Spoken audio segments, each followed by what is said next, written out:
या मालिकेचे पूर्ण एपिसोड्स पाहण्यासाठी ZEE5 ऐप डाउनलोड करा। राजपूत बड़ी तादाद में जाकर अकबर से मिल गए हैं, इसलिए हमें हमारी फौज का कड़ा इंतजाम करना चाहिए और कोई भी सुराग नहीं छोड़नी चाहिए। ये कोई मामूली जंग नहीं है वज़ीर आला, ये जंग हिंदुस्तान के तख्त का सरताज चुनेगी। तिकडे बाप बेटे मोगली सत्तेच्या 60 मारीत गुंतले असतील आणि त्याच वेळी आपण दख्खनेतलं मोगलांचं मुख्य ठाण मारू। बुरहानपूर। बादशाह सलामत, पिछले 5 दिनों से संबा रायगढ़ में नहीं है। क्या कहा? जी बादशाह सलामत, एक पुख्ता खबर आई है कि संबा सूरत पर हमला बोलने की फिराक में। अहो देवाच्या काठीला आवाज नसतो, पण त्याच्या काठीचा तडाखा काकर खानला नक्की पडणार। त्याच्या पापाची सजा देणारा नक्कीच कोणीतरी येणार। आलन पना औरंगजेब पहुंची हुई हस्ती है, पर अभी तो खामोश बैठे हैं। हारने के बाद भी उन्होंने कुछ किया? आलमगीर औरंगजेब जब कुछ ना करे हैं तो बहुत कुछ करे। उनकी ये खामोशी मने घणी डरावणी लागे। पहिरची काका जरी अकबर युद्ध जिंकला आणि एवढ्या मोठ्या सल्तनतीचा बादशाह झाला तरी राज्य कारभाराची घडी बसवायला त्याला वेळ लागणारच। हीच संधी साधून जास्तीत जास्त मोगल मुलूक आपण स्वराज्याला जोडून घेऊ। तुम्हाला काय वाटतं, औरंगजेब एवढ्या सहजासहजी हार मानल? गेले 8 दिवस शंभूराजे गडावर नाही। गेले 8 दिवस म्हणजे कोणाला काहीच माहित नाही। कुठे आहेत, कुठे नाहीत, कोणासोबत आहेत, काही कळायला मार्ग नाही। पण आम्हाला वाटलं की इथेच असतील कामाच्या व्यापात। कामाच्या व्यापात का भलत्याच व्यापात अडकलेत काय माहित। यहाँ से सूरत के लिए कोई खुफिया रास्ता है, लेकिन किस लिए? किस लिए? आप बहुत बड़े व्यापारी हैं, आपके पास माल भी बहुत है, लेकिन मुझे ये बताओ, आप सूरत जो 84 बंदरों का जहां व्यापार होता है वो छोड़कर आप यहां क्यों आए?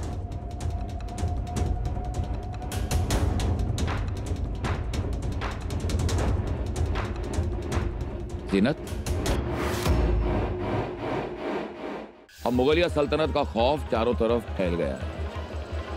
इस कदर फैल गया है कि लोग अब बगावत के बारे में सोचेंगे भी नहीं।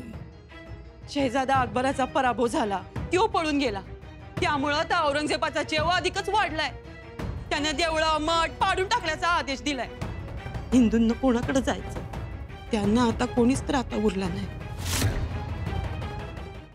राज मुजरा राज दाजी बाबा,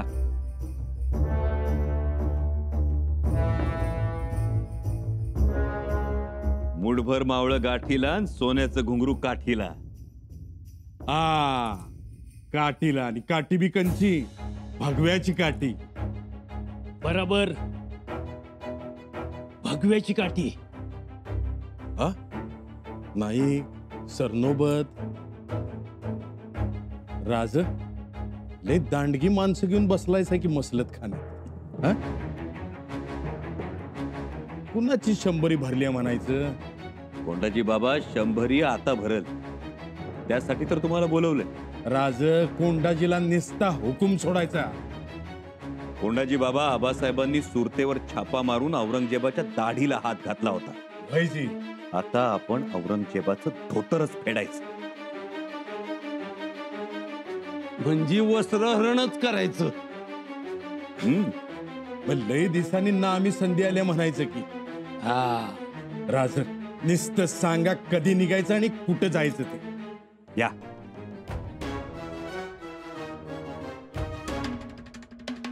कोंडाजी बाबा, बुरहानपूर। बुरहानपूर? होय, बुरहानपूर। हो राज, निस्त्या औरंगजेबाच्या नाही, अख्ख्या मोगलाईच्या काष्ट्यालाच हात घातलायसा तुम्ही। त्याला पर्याय नव्हता कोंडाजी बाबा. औरंगजेब स्वराज्यात लई दानव गांडुळ मांडुळ सोडत होते, म्हणून म्हटलं एकदा वारुळातच हात घालून नाक बाहेर काढू आणि झिंजाडून मैदानात टाकू. चला तर मग राज,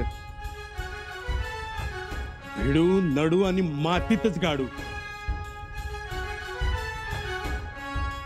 राज सांगा काय योजलंय ते.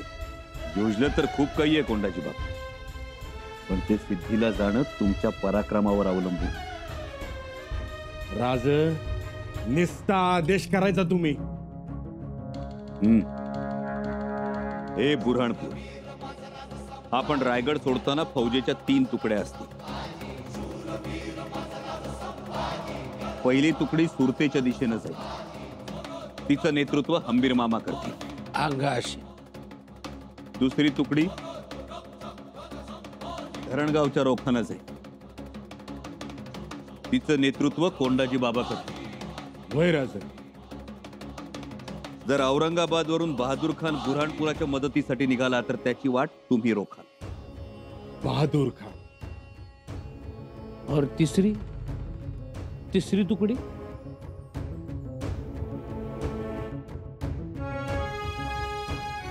तिसरी तुकडी थेट बुऱ्हाणपुरावर चालून जाईल. आगीचा लोळ होऊन बुऱ्हाणपुरावर कोसळेल. तिचं नेतृत्व आम्ही स्वतः करणार.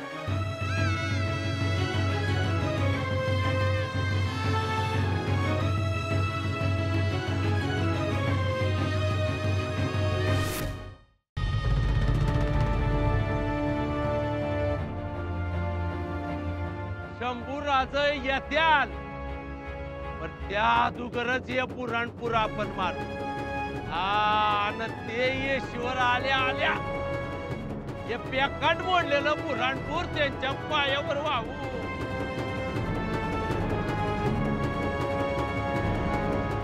यांची 5:55 की 56 काहीतरी ट्रेन असते, त्याने ते यायचे घरी, पण त्या दिवशी आले नव्हते. म्हणजे त्यावेळेस मी असं टीव्ही लावलं ना तर म्हणजे स्तब्धच झाली. मला म्हणजे काही सुचलं नाही ना कसं काय रिॲक्ट व्हायचं ते.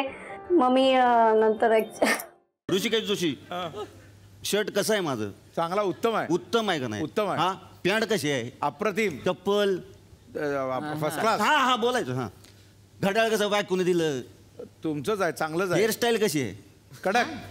काय आवडलं लोक? मग लोक पण उगाच काय पण बोलत असतात. काय? त्यांना कोणाचं काहीच आवडत नाही म्हणून. काय सांगता? एकदा तुम्ही त्यांना तुमच्या अभिनयाविषयी विचारा, बघू ते किती खरं बोलतायत ते. माझे काका आणि भाऊ गेलेले यांच्या घरी बघायला. ते गंमतच झाली. गंमत म्हणजे माझी आई म्हणाली, अगं लगेच चेंज कर, आणि ते बघायला आले तुला. नंतर म्हणाले, माझ्यासाठी बघायला नाही आलोय, माझ्या छोट्या भावासाठी मी आलोय. म्हणजे ते एक गंमत म्हणजे असं झालं एकदम. घरातलं काम थोडं हळू होतं. ते भाऊजी असणार. नाही भाऊजीनेच कंप्लेंट केली असणार. ते कुठं जातात, काय करतायत, सगळ्या गोष्टींची माहिती आपल्याला कळणार. कसं काय? कारण आजपासून त्या दोघांवरती मी गोट्याला पाळ ठेवायला सांगितले. आमचं फक्त 10 मिनिटाचं काम आहे, लोणीशी विचारायचंय फक्त. अहो, ते अजिंक्य आणि शीतल इथं सातारला आले होते बँकेत. कशाला? आज इथं कर्ज काढायला आलास. कुठला बी माणूस गाडी नाहीतर घरासाठीच कर्ज घेतो. घरासाठीच घेतले. अहो, मी त्यांच्या खोलीत ते बिल्डिंगचं ते माहिती पुस्तक बी बघितलं होतं. 100% घरासाठीच प्रयत्न करत असणार ती. यांच्यात एकच भ्रष्ट माणूस आहे, पण त्या एका भ्रष्ट माणसासाठी एवढ्या सगळ्या कामगारांना का शिक्षा? ईशा, या लोकांना कुठल्याही गोष्टीची किंमत नाही. आपल्या कंपनीमध्ये भ्रष्टाचार करताना यांना लाज नाही वाटली? पण आपण कायम कुठल्या तत्वावर काम करतो? विश्वास. त्याच विश्वासाखातर हे लोक आपल्याला नक्की येऊन त्या भ्रष्ट माणसाचं नाव सांगतील.